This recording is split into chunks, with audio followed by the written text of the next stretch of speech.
Mate, honestly, just listen to the roar of that fryer. It is absolutely deafening, isn't it? It is, but it's a brilliant sound. Just pure, violently bubbling oil.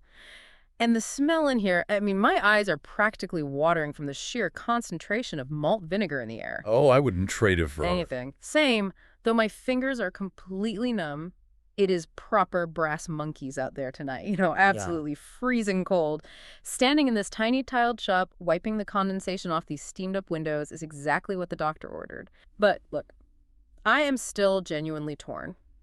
About what? Are you absolutely certain we've made the right call by not ordering a pickled egg to go with the haddock and chips? I am entirely certain. A pickled egg is a bridge too far for a Friday night, especially given the sheer volume of battered haddock we are about to consume. Yeah, I suppose. Plus, you've already asked the bloke behind the counter for extra scraps. The little crispy, deep-fried stray bits of batter that fall off the fish. We do not need a rubbery egg steeped in acidic vinegar on top of that mountain of complex carbohydrates. Fair point. Fair point. I suppose I am just feeling properly peckish, really hungry. I've had that sharp, nagging hunger creeping up on me for the last hour because I've been stood in this queue unpicking this massive stack of research notes all afternoon. The irony is definitely not lost on me. Right. And I have to say, looking at you standing there with us, you listening to this right now, if you're the sort of person who is wondering why you're always absolutely ravenous right at noon, or why you feel a profound pang of guilt if you dare to rush out the door and skip breakfast, you really need to hear what we've been having a proper look at today. It is spectacular timing, honestly. It is. Because the irony of our current situation in this, Chippy, is just exquisite.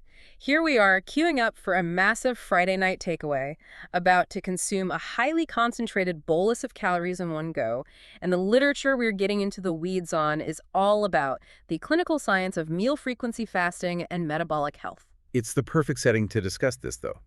Because the core revelation we found in all this literature, it completely shatters the metabolic paradigm most of us operate under. Completely shatters it. The central takeaway, the concept that forces you to reevaluate the entire rhythm of your day, is that this idea of 3 square meals, the biological gold standard we all blindly accept as a human baseline, is a complete myth. A total fabrication. Exactly. It isn't a physiological imperative at all. It is a historical fluke, largely engineered by industrial factory bells and some incredibly shrewd public relations campaigns. Which is just staggering to me. I mean, we treat 3 meals a day like it's a law of thermodynamics, breakfast, lunch, dinner. If you miss one, your colleagues look at you like you're unwell. They think you have an eating disorder. Right. But the research points out that if you were to jump in a time machine right now and travel back to ancient Rome, and you told a Roman legionnaire or a senator that they needed to eat a hearty breakfast, have a little midday snack, and then sit down for a massive 3-course dinner,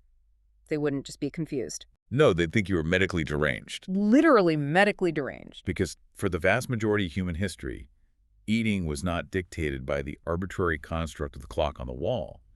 It was dictated by opportunity and metabolic necessity. Yeah. The Roman Empire serves as a fascinating baseline because we often view them as the pinnacle of ancient, highly structured civilization. I mean, they had strict military schedules, administrative bureaucracy, complex logistics, yet they were fundamentally a 1-meal-a-day culture. Right. I remember reading about this, the cena. The Cineas. It was their primary and often only significant meal, usually taken around noon or early afternoon. And what's crucial to understand here is the underlying philosophy. They weren't restricting their eating windows because they were trying to optimize their body composition or manipulate their insulin sensitivity like some modern biohacker. No, it was deeply tied to their medical belief systems, specifically the concept of the 4 humors as outlined by physicians like Ghrelin. This was the part that really caught my attention. The Romans and later the Greeks, they viewed the actual physiological process of digesting food as incredibly heavy, taxing labor for the body. A massive energy drain. Exactly. They genuinely believed that eating multiple times throughout the day was not just a sign of moral gluttony, but a physical liability. It was considered an indulgence that would literally cloud your mind. The idea was that your internal energy was finite, and if your body was constantly diverting resources to the gut to process food, your cognitive faculties would become sluggish. It was seen as profoundly inefficient, and that philosophy persisted in various forms for an incredibly long time. Centuries. Oh, absolutely. If you track this forward from antiquity all the way to medieval Europe, The concept of breakfast as a mandated daily ritual was actively discouraged by both medical and religious authorities. Yeah, Thomas Aquinas had a lot to say about this, didn't He he? did. In medieval times, eating breakfast was literally frowned upon unless you fell into very specific, vulnerable categories. Like if you were an infant, a frail elderly person, or perhaps a manual laborer who had been up toiling in the fields since dawn, you were granted a dispensation for a bit of early sustenance. A medical exception, essentially. Right. But for the average healthy adult, breaking your fast early in the day was seen as a distinct lack of temperance. It was heavily associated with the sin of gluttony. So the analytical question becomes, how did we get from a societal model that views breakfast as a moral and physiological weakness to a society that views it as the most critical, unskippable pillar of human health? It's a massive pivot. It is. And the pivot point, and this is where we really have to examine the socioeconomic context, is the Industrial Revolution. This era completely reframed the human metabolic experience.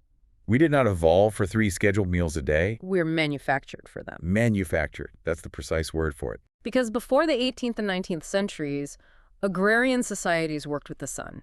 You woke up, you engaged in task-oriented labor, and you ate when the specific tasks of the morning allowed. The biological clock and the environmental clock were completely synced. Organically synced, yes. But suddenly you have these massive coal-fired factories opening up in urban centers. And factories do not care about task-oriented time or the position of the sun. They run on strict synchronized schedules. They run on bells. The mechanization of time. Right. The human body, which had evolved to be highly adaptable and metabolically flexible, had to be forcibly synchronized to the rigid demands of the industrial clock. Because the factory owners were optimizing for maximum continuous output. Precisely. They needed their workers to be fully fueled and physically ready to operate heavy machinery the exact second the shift started, hence the institutionalization of the pre-shift breakfast. Fuel for the machine. Exactly. And they needed the workers to have a scheduled, synchronized cessation of labor in the middle of a grueling 12-hour shift, so they wouldn't suffer physical collapse or cause accidents, hence the institutionalization of the midday lunch. And then, at the end of the shift, the workers needed a restorative meal, which became dinner. It was purely mechanical. It was about keeping the fleshy biological cogs of the factory machine sufficiently lubricated to prevent a halt in production. It had absolutely zero grounding in what the human digestive tract or the endocrine system actually optimized for. None whatsoever. When you think about your own daily routine today, rushing to choke down some toast before the morning commute, grabbing a meal deal sandwich exactly at 1 o'clock because that's what your Outlook calendar permits, and then having dinner at 7:30, you are essentially just pantomiming a 19th century textile worker's factory schedule. It is a profound realization when you step back and observe it. And once that rigid 3-meal structure was normalized by industrial necessity, it created a massive, highly predictable consumer market, which leads us seamlessly into the next layer of this historical deconstruction. The commercialization. The commercialization and marketing of those specific meals, specifically the morning meal. Oh, the breakfast brainwash. Look, I have to ask you, and you listening with us right now, standing in this chippy, how many times have you been explicitly told by public health campaigns, by fitness magazines, by your own parents, that breakfast is the most important deal of the day? Too many times to count. It is repeated with the absolute certainty of a mathematical proof. You skip breakfast, your metabolism supposedly grinds to a halt, your blood sugar crashes, and your body starts cannibalizing its own muscle tissue. That's the narrative. We are taught it as an inviolable medical consensus, but it is not a medical fact. Not even slightly. That specific phrase, the most important meal of the day, did not originate in a peer-reviewed endocrinology journal. It was not the conclusion of a rigorous longitudinal clinical trial. No, it came from a bloke trying to shift boxes of processed cereal. It's a massive porky, a complete lie, a historical fabrication designed entirely to drive consumer behavior. The historical context here is incredibly rich and slightly bizarre, honestly. To understand it, we have to look at the American diet in the mid to late 19th century. Right, set the scene. If an American of any means ate breakfast, it was typically a highly caloric meat-laden affair. Steak chicken, massive cuts of pork, often leftovers from the night before, washed down with coffee or even ale. Sounds all right to me, honestly. Well, yes, but parallel to this, you have the rise of the sanitarian movement, heavily influenced by religious asceticism, led by figures like James Caleb Jackson, and much more famously, John Harvey Kellogg. Right, the Kellogg of Battle Creek. the man whose name is still printed on millions of cardboard boxes in supermarkets today. But he wasn't just a food manufacturer. No, he was a physician, but also a deeply puritanical religious figure who ran a massive health resort. He was a fascinating, albeit extreme figure, wasn't he? Very extreme.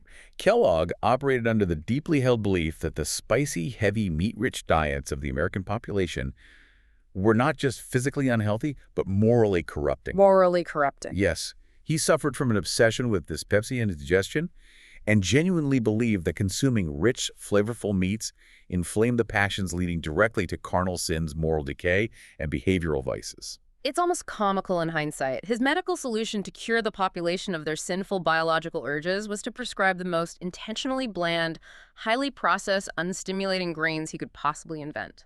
He wanted to strip all joy and hyperpalatability out of the morning meal to suppress libido and aggression. It's madness. Thus, cold, extruded breakfast cereal was popularized not for its superior macronutrient profile or metabolic optimization, but literally as a dietary restraint against sin. The irony is palpable. But the cereal industry's massive success created an immediate economic threat to the meatpacking industry. The pork producers weren't going to simply cede the morning meal to the grain purveyors. Enter the PR men. And this is where we encounter one of the most influential yet terrifyingly effective figures of the 20th century, Edward Bernays. Bernays, the undisputed father of modern public relations, and importantly, the nephew of Sigmund Freud, which explains a lot because this man understood human psychology, subconscious desires, and the mechanics of manufacturing crowd consensus better than almost anyone of his era. In the 1920s, the Beechnut Packing Company approached Bernays with a specific commercial problem. They needed to increase consumer demand for bacon. Just a standard brief, really. Yes, but a traditional advertising executive would have simply run an advert extolling the taste of beechnut bacon. Bernays did something vastly more insidious and sophisticated. He recognized that in the 1920s, the public was developing a deep, almost uncritical reverence for the medical profession. Science was the new religion. So instead of talking to consumers, he goes to the internal physician at his PR agency and asks a highly leading question. He says something like, hey, from a purely energy expenditure standpoint, is a hearty, heavy breakfast biologically superior to a light breakfast? And the doctor, thinking purely in terms of immediate caloric energy for physical labor, says, well, yes, I suppose a heavy breakfast provides more sustained energy for the day's work. Bernays immediately seizes on this. He takes that single physician's vague agreement, drafts a letter, and mails it to thousands of independent doctors across the United States, asking them to simply confirm that a hearty breakfast is better than a light breakfast. Which is an incredibly loaded question. Totally loaded. Yeah. And he gets roughly 4,500 physicians to sign off on this incredibly broad statement. He then publishes the results in major newspapers across the country, brilliantly framing it not as an advertisement, but as an urgent medical consensus. 4,500 physicians agree that a heavy breakfast is essential for health. And what did he cleverly ensure was positioned in the accompanying articles as the quintessential, medically approved heavy breakfast. The classic eggs and bacon. He literally manifested the fry-up out of thin air to clear a commercial backlog of pork. He did. And it works so spectacularly well that we're still functionally obedient to it a century later. People will happily defend their morning bacon sandwich as a biological necessity, completely unaware they are acting out a PR stunt engineered by Freud's nephew. It is a masterclass in the manipulation of perceived authority. But it had lasting cascading effects on the trajectory of nutritional science. How so? Because once you solidly establish the unassailable premise that a human must ingest calories immediately upon waking out, you set the necessary foundation for the late 20th century obsession with maintaining blood sugar, which inevitably gave birth to the grazing hypothesis. Ah, the grazing myth. Let's unpick this, because this is the specific dogma that caught me out for years. This is the advice that dominated the fitness magazines in the 90s and 2000s. The idea that your resting metabolic rate is exactly like a roaring campfire. A campfire analogy, yes. The logic dictates that if you want to keep the metabolic fire burning hot, you can't just throw one massive log on it once a day, it'll smother. You have to keep tossing little twigs, small snacks onto the fire every 2 or 3 hours to keep the flames high.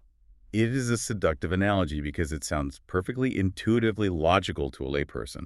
The underlying clinical theory was that if you skip a meal or if you wait too long between feedings, Your body senses a sudden lack of incoming energy and panics. Starvation mode. Exactly. It interprets this gap not as a normal physiological pause, but as the onset of a famine.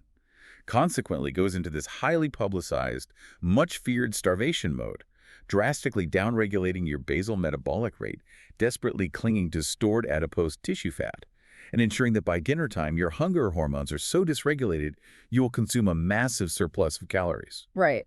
But hang on, let me play devil's advocate here, because I used to live this way. If I eat one massive 2,500 calorie meal, say a huge Sunday roast, the sheer lethargy and the food coma that follows means I am essentially glued to the sofa for the next 4 hours. The parasympathetic response. Exactly.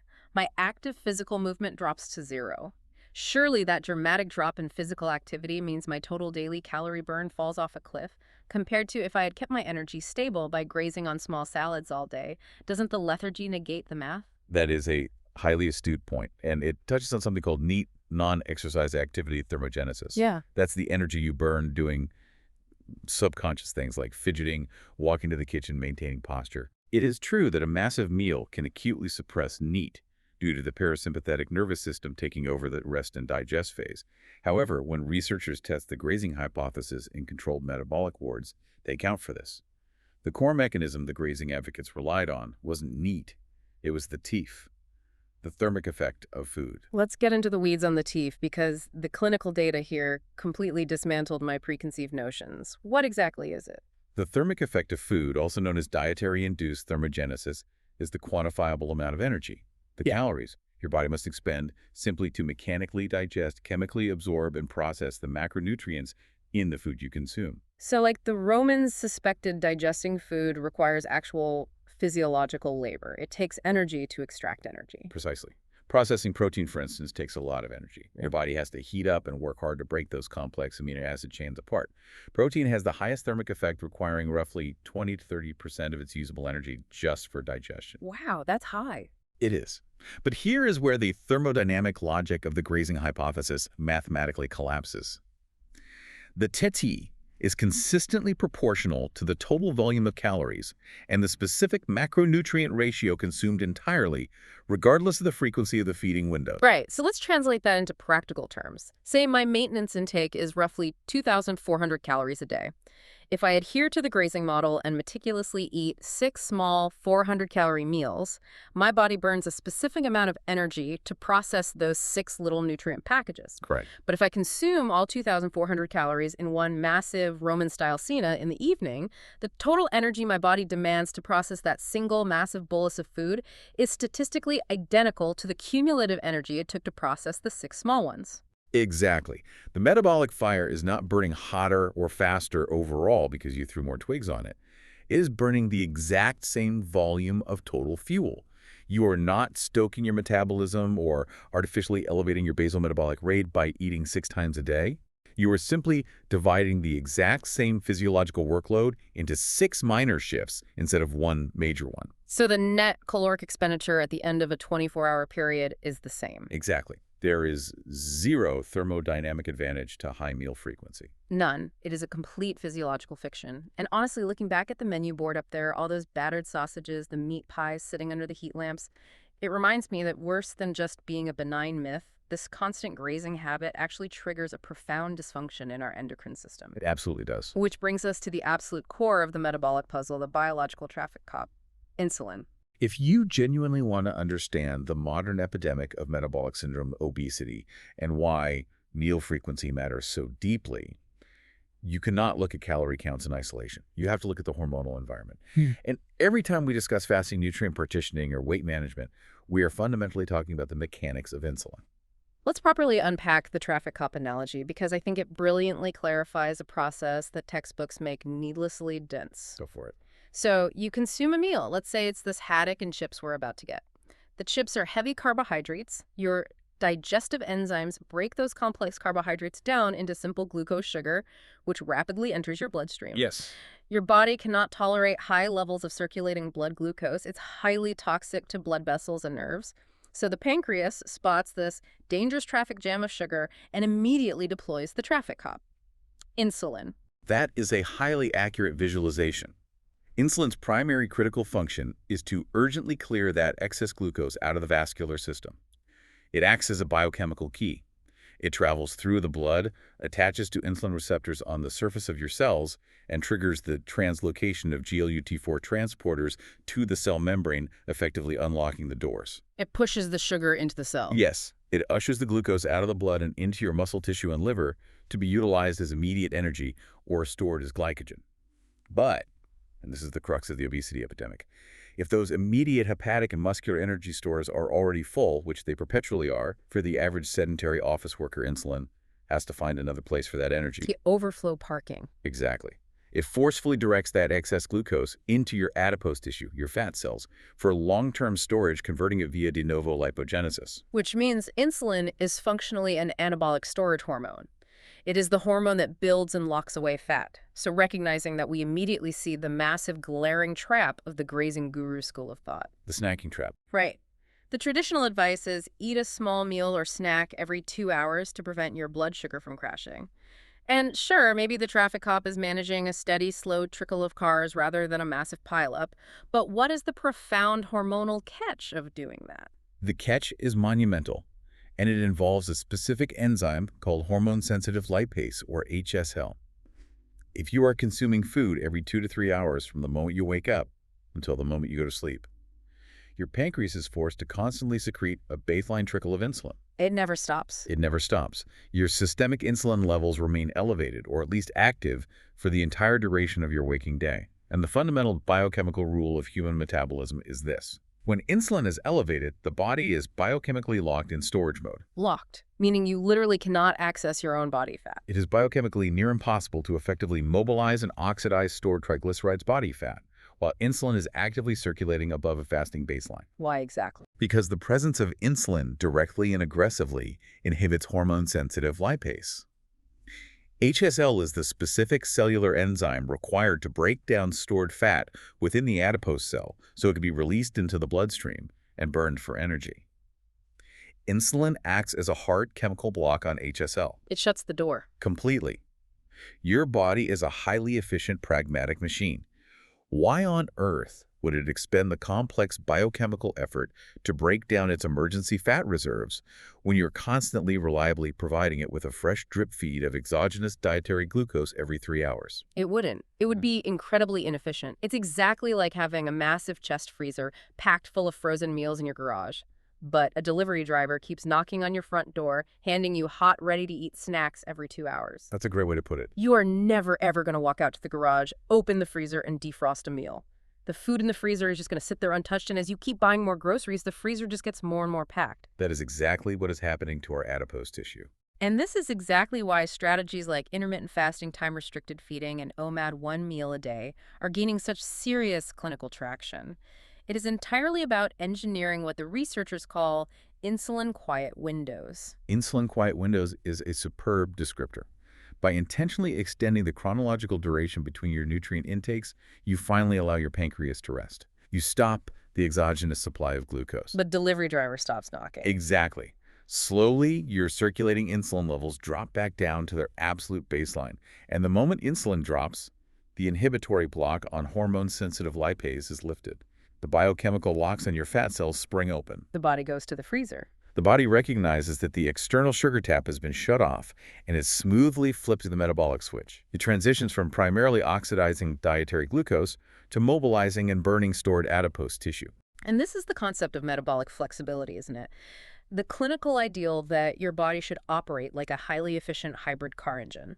It should possess the cellular machinery to seamlessly switch back and forth between running on petrol, which is the fast accessible sugar from your recent meals, and running on the electric battery, which represents your deep stores of body fat. Just a perfect hybrid engine. But if you adhere to the grazing diet, your body quite literally forgets how to engage the electric engine, the enzymatic pathways for fat oxidation atrophy. You become completely, desperately reliant on the petrol tap being permanently open. Precisely. A continuously fed body is a metabolically inflexible body. It experiences a physiological panic when blood sugar naturally dips because it lacks the immediate enzymatic readiness to access its fat stores. A body that undergoes regular deliberate periods of fasting, however, upregulates those lipid oxidation pathways. It becomes incredibly resilient, switching fuel substrates effortlessly without triggering acute hunger or cognitive fog. Oh, hold on. Do you feel that sudden wave of heat? Yeah. The bloke behind the counter just dropped the paper-wrapped parcel of our fish and chips onto the stainless steel.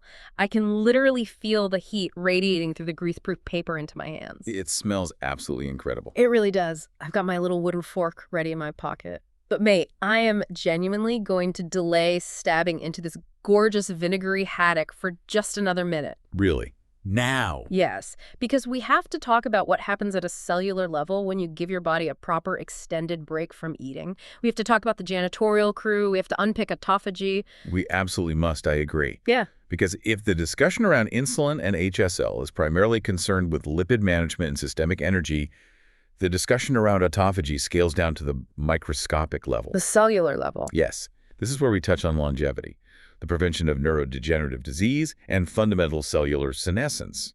If you never stop eating, your biological house never gets cleaned. Let's break down the word first. Autophagy.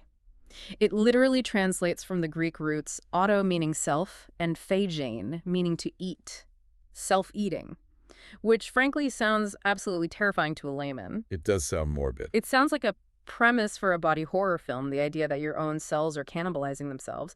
But it's actually the most sophisticated, brilliant, and necessary maintenance program the human organism possesses. And this isn't just fringe biohacker theory anymore. Yoshinori Asumi won the Nobel Prize in Physiology or Medicine in 2016 for unraveling the exact genetic mechanics of how this process works. Osumi's work was truly groundbreaking. He primarily used baker's yeast, Saccharomyces cerevisiae, because their cellular structures, specifically the vacuole, which acts like the human lysosome, share deep evolutionary similarities with our own cells. What did he do to them? By intentionally starving the yeast and genetically mutating them so they couldn't complete the degradation process, he was able to use a phase contrast microscope to physically observe the accumulation of autophagosomes. He proved that to survive periods of nutrient deprivation, cells have an incredibly elegant system to recycle their own internal components. Right. To understand how crucial this is, we need to visualize the interior of a human cell. It is not a static blob. It is a bustling, chaotic factory. And over time, as the cell metabolizes energy and performs its functions, it inevitably accumulates junk. Cellular exhaust, essentially. Exactly. Proteins get misfolded due to oxidative stress. Mitochondria become damaged and start leaking free radicals, and general cellular waste builds up in the cytoplasm. It's exactly like living in a massive house. If you never take the bins out, if you never sweep the floors, eventually the sheer volume of accumulated rubbish makes the house unlivable. The cell becomes toxic. Right, and it either dies or worse, becomes senescent or cancerous. That is an excellent analogy. But here is the critical physiological mechanism. For the body to initiate this deep clean to send in the janitorial crew, it requires a very specific, unambiguous trigger. And that primary trigger is a sustained lack of incoming amino acids and glucose. A fast. A fast. When you enter a fasted state, and for most humans, the meaningful upregulation of this process begins roughly 14 to 16 hours after the last caloric intake, your body senses the dramatic drop in extracellular nutrients. This triggers a hormetic stress response. Hormetic stress, meaning a small dose of stress that actually makes the organism stronger, right? Like lifting weights damages the muscle slightly so it grows back bigger. Precisely. The cell realizes that no fresh building materials are arriving from the gastrointestinal tract. To survive, it must shift from a state of external growth to a state of internal conservation and recycling. It activates the autophagy pathway. How does it actually clean up, though? The cell literally constructs a double membrane structure called a phagophore. This membrane physically hunts down and envelops those old damaged mitochondria, the misfolded proteins, and the toxic aggregates. Like a microscopic bin bag. Exactly like a bin bag. It seals them inside a vesicle called an autophagosome and then fuses with the lysosome, which is basically a cellular vat of acid and digestive enzymes. The junk is chemically broken down into its fundamental amino acid building blocks and violently recycled, either burned for immediate survival energy or used to construct brand new, highly functional cellular structures. It is a literal cellular recycling plant. It is breathtakingly efficient. The janitorial crew finally comes out of the closet and starts ruthlessly scrubbing the floors. Right. But here is the massive, unavoidable conflict with the modern greasing diet. You fundamentally cannot run the cellular recycling plant at the exact same time you are running the cellular construction site. They are mutually exclusive. They are mutually exclusive biological states. And the aggressive foreman of that construction site is a deeply important nutrient-sensing complex called MTOR. We need to unpick MTOR. MTOR, the mechanistic target of rapamycin. In the simplest terms, MTO is the master on switch for cellular growth and anabolic proliferation. Foreman. Yes. It is highly sensitive to the presence of insulin and crucially circulating amino acids, particularly leucine. When you consume a meal, especially one containing protein and carbohydrates, MTOR is powerfully activated. It reads the nutrient environment and signals to the body we are in an environment of abundant resources. Do not break anything down.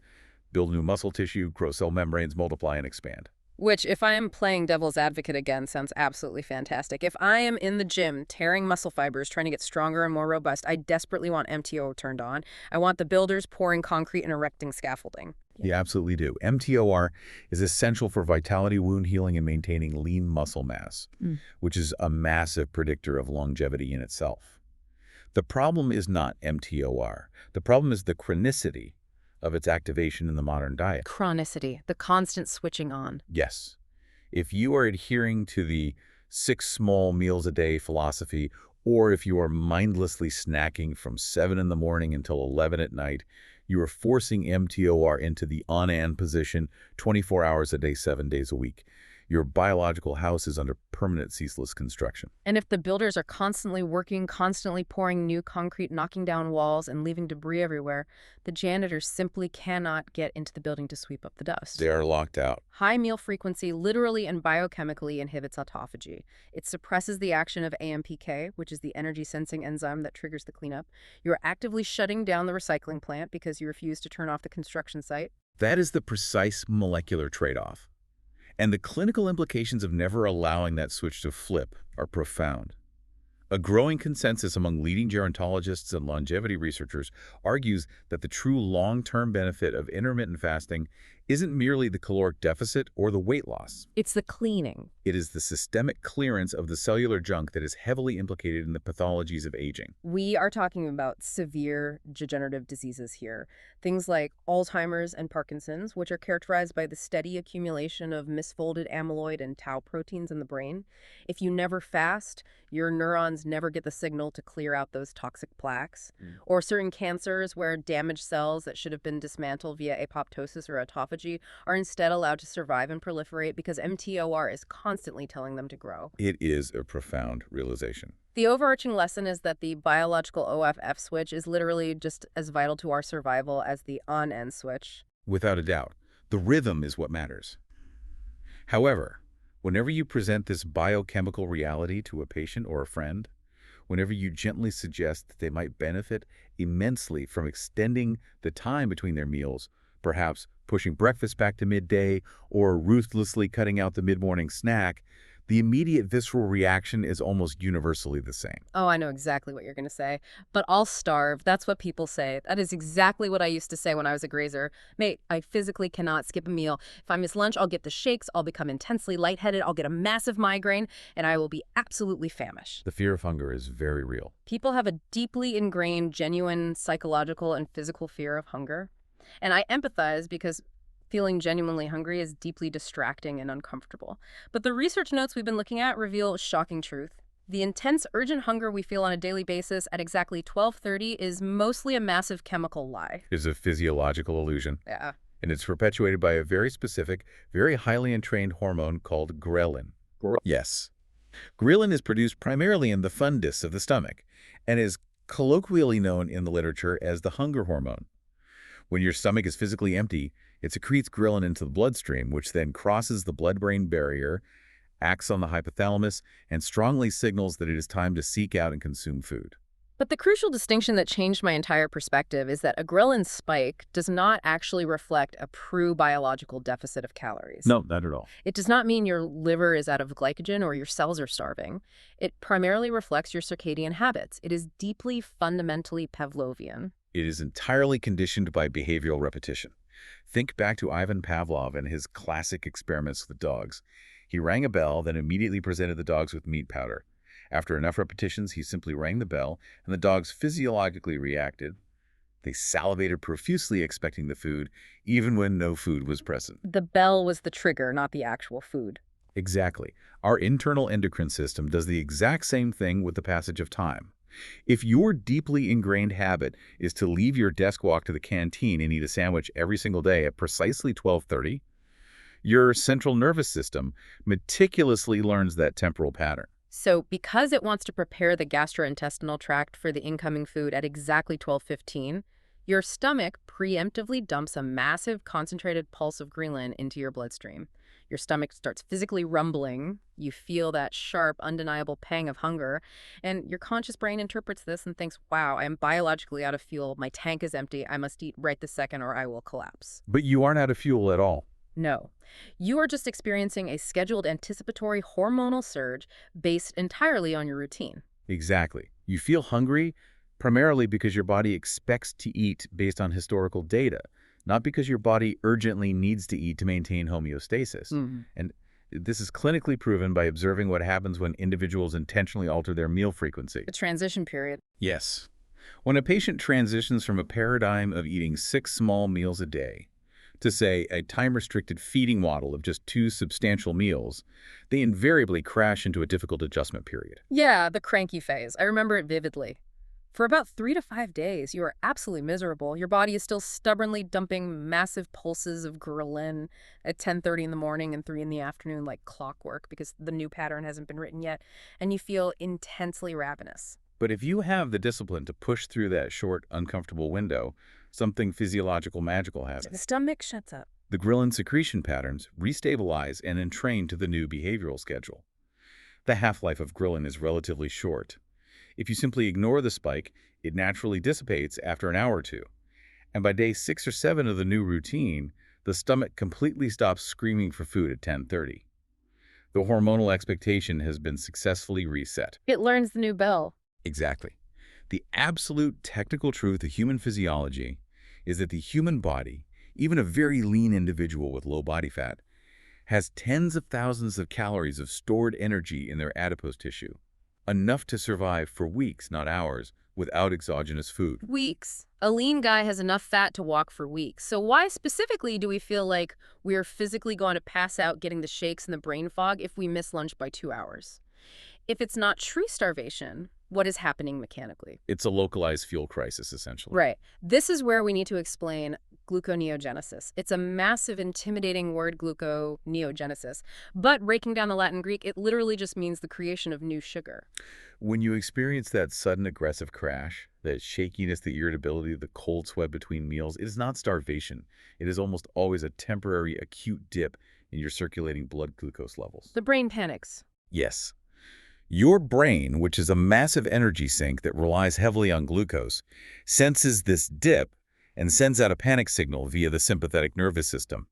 It floods you with adrenaline and cortisol to force you to seek food. But if you just wait. If you simply wait, if you do not capitulate and drink a sugary coffee, giving your body a minute to recognize the metabolic situation, it possesses an incredible built-in biochemical safety net. Gluconeogenesis. The liver steps up to the plate. The liver assesses the situation and says, all right, no dietary carbohydrates are coming in from the gut. Blood sugar is dropping below optimal levels, so let's just manufacture our own. It is an incredible process. It takes non-carbohydrate substrates, things like circulating amino acids, lactate from the muscles, or the glycerol backbone from the fat cells we are breaking down, and runs them through a complex enzymatic pathway to literally synthesize brand new, highly usable glucose, releasing it into the blood to stabilize your brain. So you aren't starving. You aren't starving. Your body is just throwing a chemical tantrum because firing up the gluconeogenesis pathway is slightly more metabolically demanding than you just handing it a chocolate bar.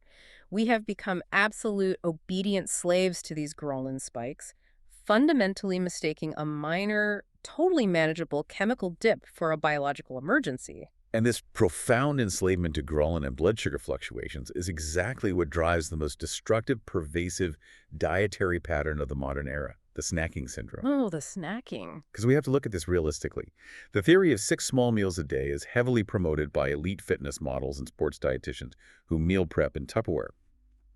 But in the wild, in the actual messy reality of busy offices, horrible commutes, and chronic stress preparing and consuming 6 small, perfectly macro-balanced meals of steamed cod and broccoli is a total logistical fantasy. Total fantasy. Nobody doing a 9 to 5 is doing that.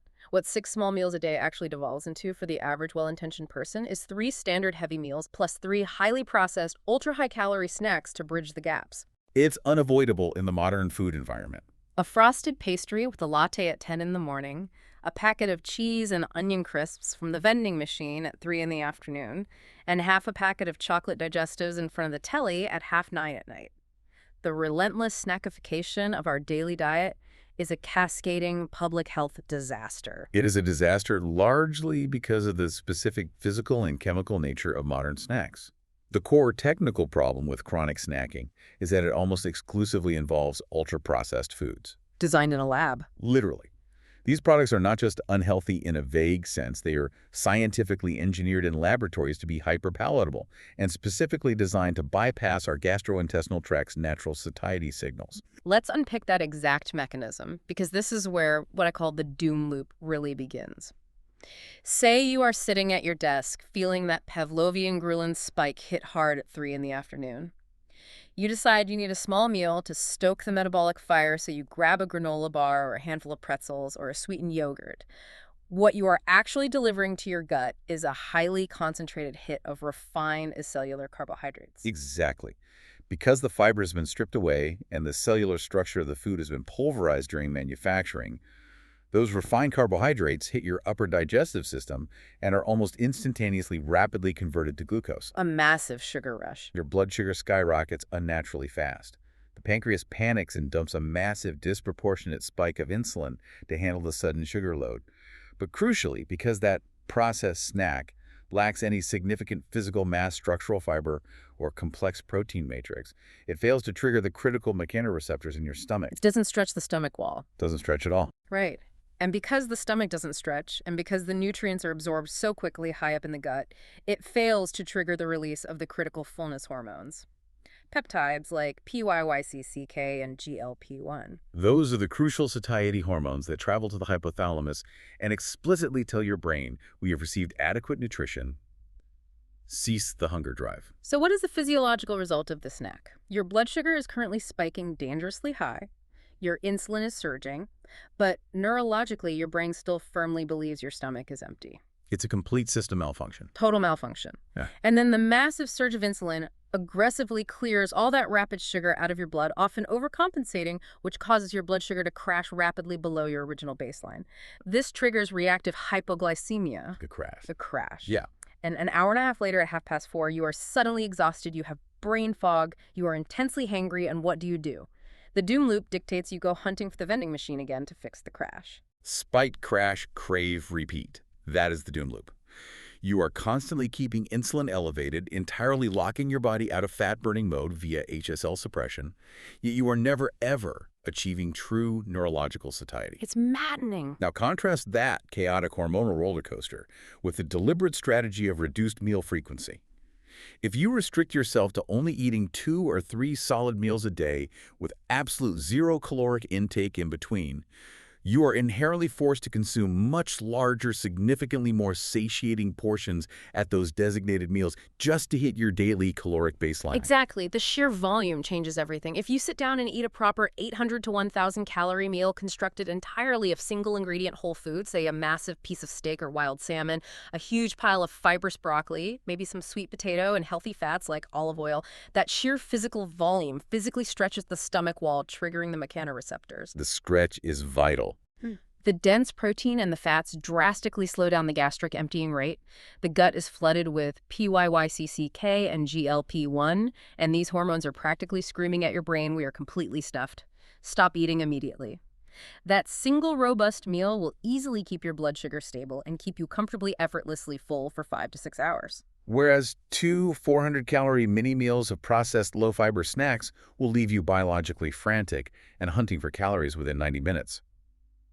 The pervasive question people ask, how many meals should I eat, is very frequently just a subconscious proxy for how much highly palatable processed junk am I allowing myself to consume throughout the day. Right. When you structurally cut the frequency of your meals, you almost inadvertently cut the processed junk because nobody is snacking on a whole roasted chicken at 3 in the afternoon. It's brilliant. The logic is just airtight.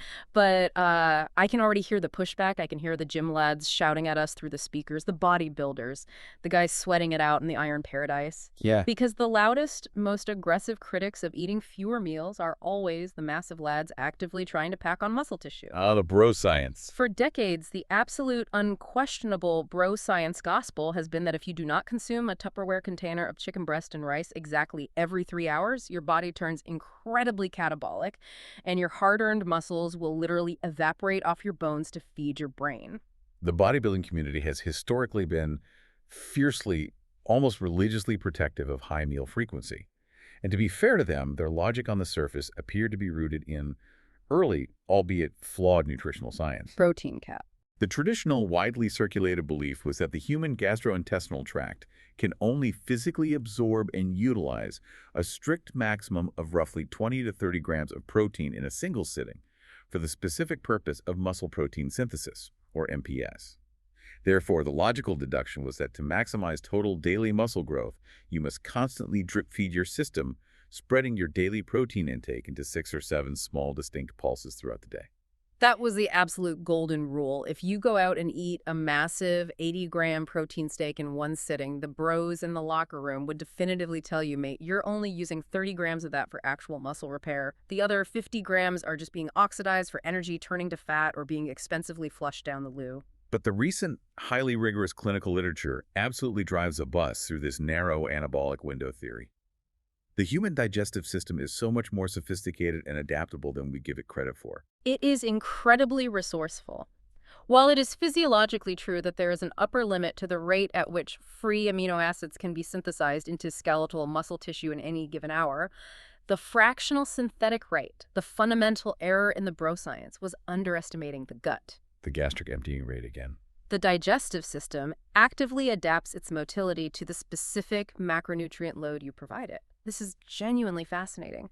If you sit down and eat that massive 80-gram protein steak in one single sitting, your gut doesn't just panic process 30 grams and throw the remaining 50 grams away. No, it stores it, essentially. It senses the massive protein and fat load, and it actively, deliberately slows down the entire digestion process.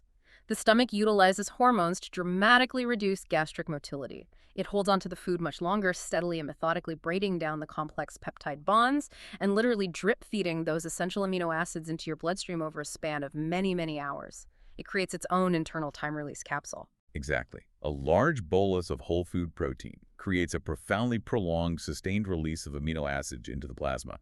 The technical reality of muscle hypertrophy relies far less on the high frequency of the protein hits, and significantly more on hitting a specific physiological threshold in the blood known as the leucine threshold. Leucine, the magic branch-chain amino acid. If mTOR is the foreman of the construction site, leucine is essentially the key that turns the ignition on the bulldozer. That is a perfect mechanistic analogy.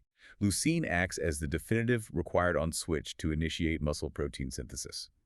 The modern rigorous scientific consensus, proven repeatedly in recent controlled trials comparing intermittent fasting to traditional diets in resistance-trained athletes, is that as long as you consume your total requisite daily protein requirement over the course of the 24-hour period, and you eat enough high-quality protein in your specific meals to firmly trigger that leucine switch a couple of times, the precise chronological timing of those meals doesn't strictly matter. So whether I eat 3 meals containing 50 grams of protein each, or 6 meals containing 25 grams of protein each, at the end of the day, assuming total volume and resistance training are equal, the difference in actual measurable muscle growth is statistically negligible. Completely negligible for the average person. Unless, of course, you are a 260-pound professional bodybuilder taking massive amounts of extracurricular exogenous hormones, which completely bypasses the normal limits of MPS. In that extreme scenario, the rules of baseline human biology are slightly skewed. A different biological environment entirely. But for the average guy or girl who just wants to add a bit of lean mass and look good on holiday, the obsessive 3-hour Tupperware protein panic is just a completely unnecessary faff, a total stressful waste of time and mental energy. It is a massive stressful complication of a very simple, elegant biological mechanism. However, as we move through this research and deconstruct these myths, we must acknowledge there is one specific area of emerging science where the timing of your meals absolutely unequivocally matters. And it matters deeply. Circadian biology. In the last decade, a rapidly expanding field called circadian biology has thrown a massive, unavoidable wrench into the meal frequency debate. It turns out that when you eat during the 24-hour cycle is arguably just as critical, if not more so, than how many times you eat. This is the specific subset of the research that genuinely profoundly made me reevaluate my daily routine. Circadian biology. The established fact that every single individual cell in your body, every organ, your liver, your pancreas, your heart, has its own internal genetically programmed clock, specifically the CLOCK and BNAL1 genes. And that central clock located in the suprachiasmatic nucleus of the brain is highly fundamentally dependent on the sun. We are creatures of daylight. We are fundamentally genetically sun-dependent organisms. Our metabolic efficiency is not static. It ebbs and flows dramatically with the circadian rhythm. What the endocrinology research now clearly and repeatedly demonstrates is that human beings are inherently biologically highly insulin sensitive in the morning and early afternoon. When the sun is up, our bodies are primed to receive exogenous calories, process glucose rapidly, and utilize energy efficiently for movement and cognitive function.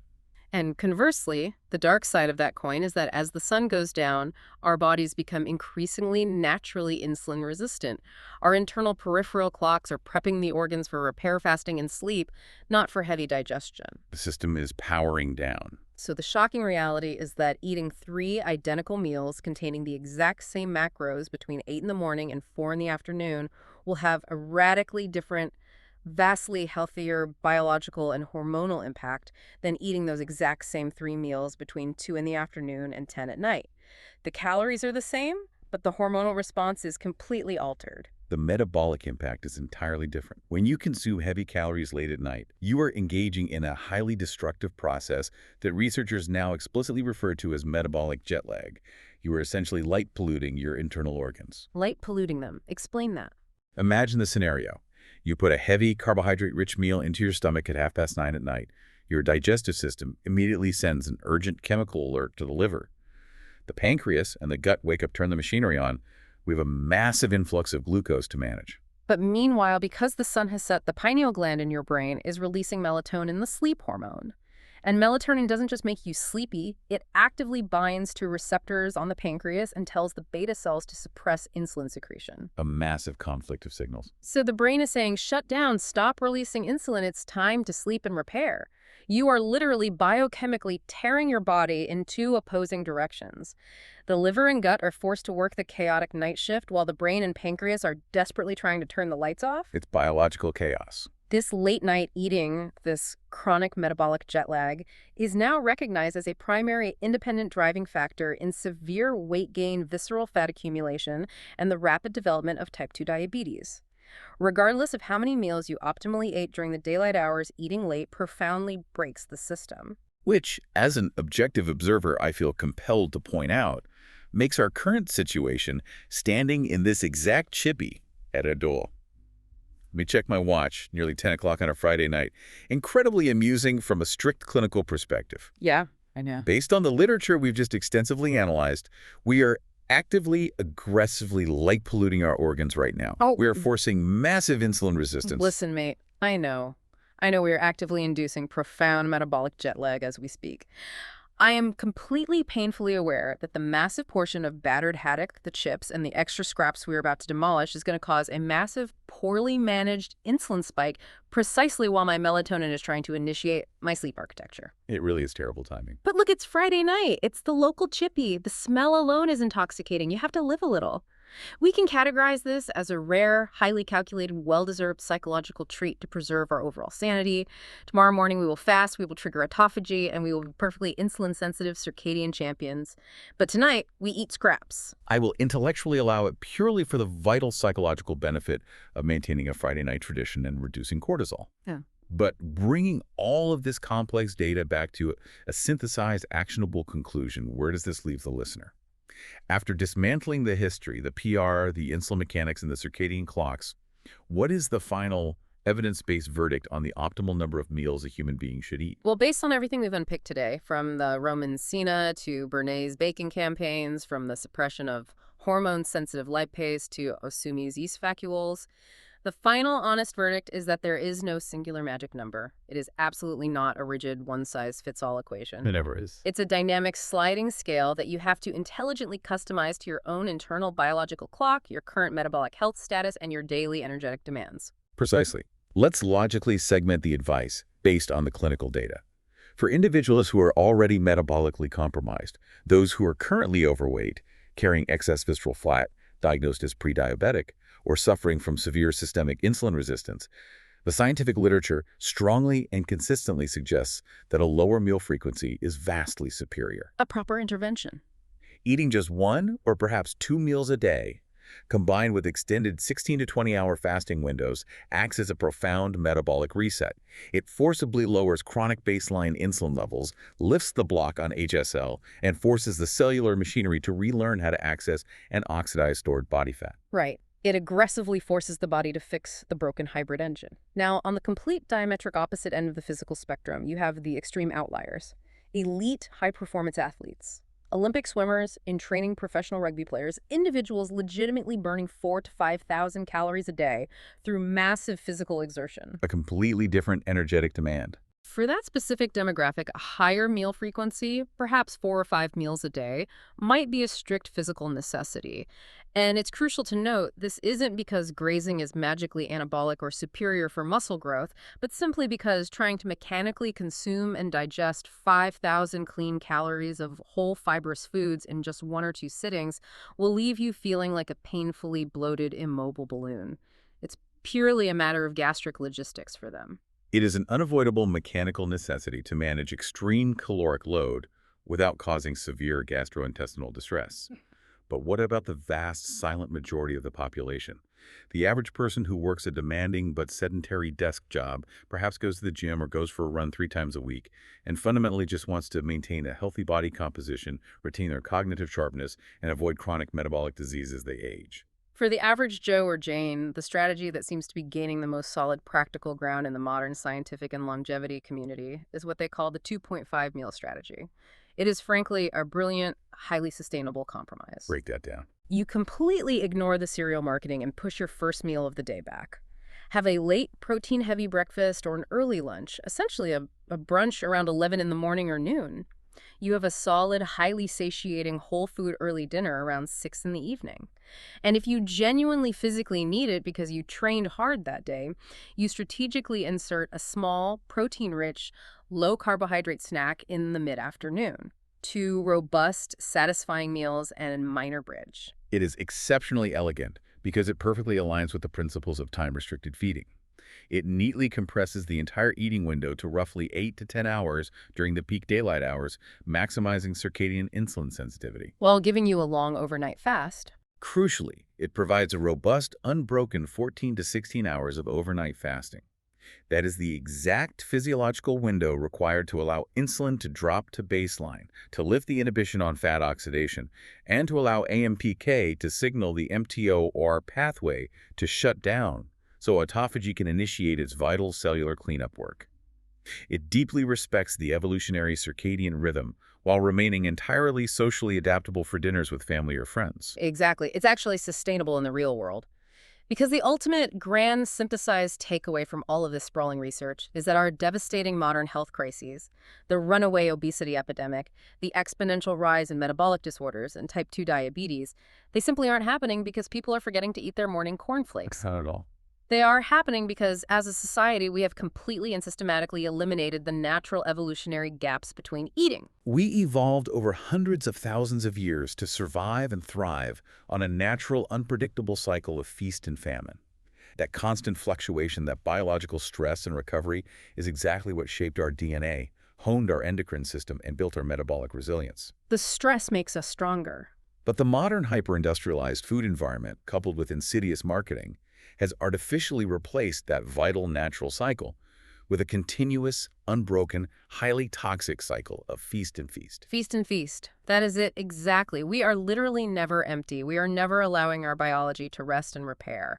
The historically entrenched concept of 3 square meals a day interspersed with constant snacks is nothing more than a social construct forced upon us by the mechanical rhythm of factory bells and the profit margins of bacon and cereal salesmen. It is absolutely not a biological requirement. So whether you ultimately choose to eat one massive, glorious meal a day like a Roman legionnaire, or you adopt the two-meal strategy, the most vital, life-changing piece of expert advice we can pull from these notes today is that the biological OFF switch is just as important, if not more so, than the on switch.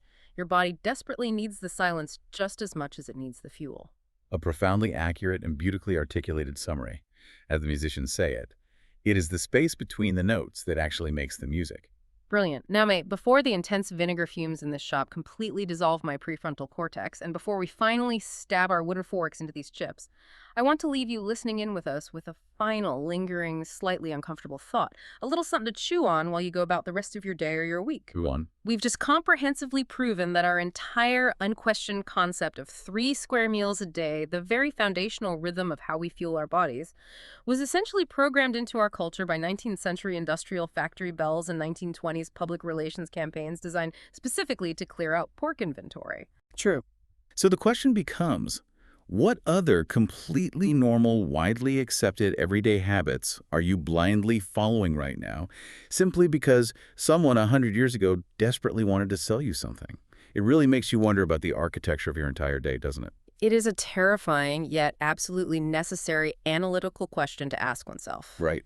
On that bombshell, I physically cannot wait a single second longer. The heat from this grease-proof paper is practically burning my hand in the best way possible. I'm going straight for a massive steaming vinegar-soaked chip. Absolute Friday night perfection. Right. Have a brilliant week, look after your internal clock, and mind the metabolic jet lag.